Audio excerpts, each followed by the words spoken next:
100 Pieces of Sun, page 43.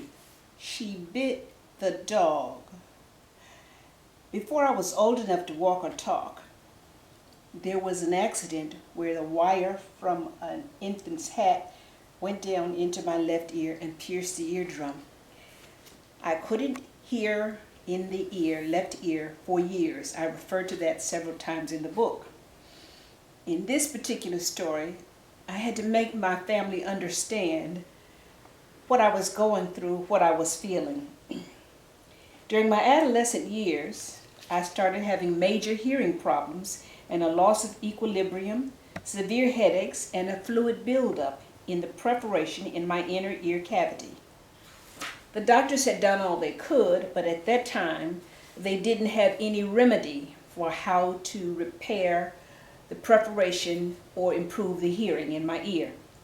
Many of the activities that my family enjoyed caused me discomfort. Riding on a bike, the wind rushing through the car windows, and there always had to be accommodations for me. Well, in light of my ear issues, I cannot imagine what possessed my loving parents to insist that I take swimming classes with my sisters one summer, even though I kept telling them my ear hurts. Mom and Dad decided that a tight-fitting swimming hat, a cautionary chat with the instructor, and assigning my 3 sisters to monitor me, and they admonished me to remember to keep my head above the water. They decided those were sufficient measures and I should go to the pool and take swimming classes one summer with my sisters. It was the most miserable summer of my life, including the summers with the grandmothers. There were so many children crowded into that one little outdoor pool. It was all moving bodies and noisy, happy, frenzied children. I started crying as soon as we set out on that hot-as-hell walk to the pool. I cried all the while the swimming instructor said, "Kick, kick, kick," and that water splashed in my hair, in my face, under the tight-fitting hat, and inside my ear. I cried in the hectic, crowded locker room as all those strange, noisy, bare bodies tried to dry off and get dressed. I wailed out loud on the way home.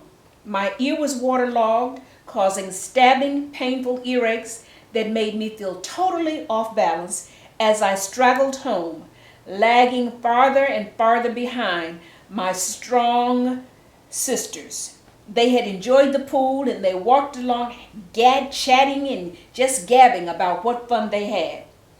Well, there was a little yellow dog that barked its head off as it tried to jump over a low fence and get after us. Laughing, my well-balanced sisters ran ahead and were safe from the animated, fierce dog. Twice a week, I left that pool disoriented, in pain, and furious. But by the time I made it to that fence, that dog had made it over the fence. Twice a week, after an insufferable, miserable swimming class, that dog chased me for a block. The dog seemed to look forward to and enjoy picking on me, singling out me as the runt of my sibling litter.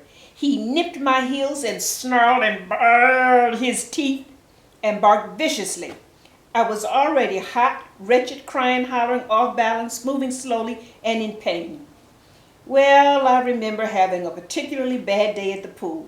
It was the typical hot-as-hell temperature outside, and I could not submerge in the water to cool off.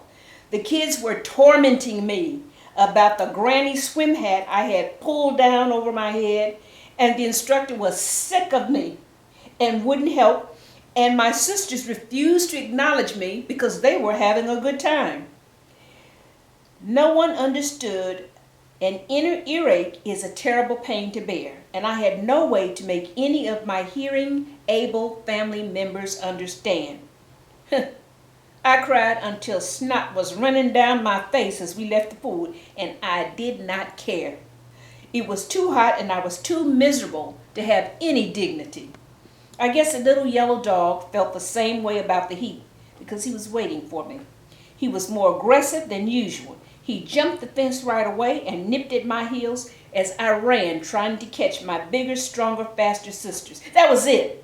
That was it. I was fed up, fed up. Just like some of the other stories that you'll read about in 100 Pieces of the Sun, somebody had to pay for this involuntary misery. I turned around, snarled, bared my teeth, tears and snot running down my face.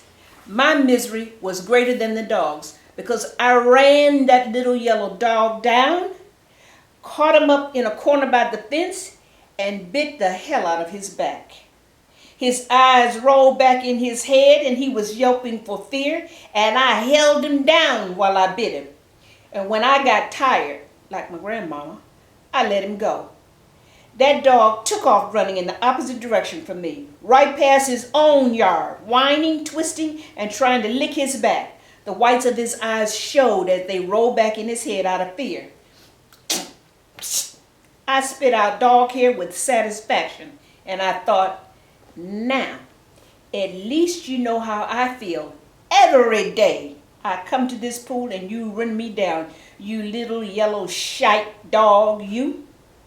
My sisters heard the commotion. They stopped, turned around, and they saw me bite the dog.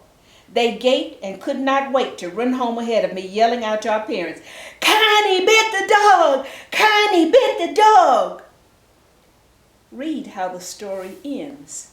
100 Pieces of Sun, She Bit the Dog, page 43.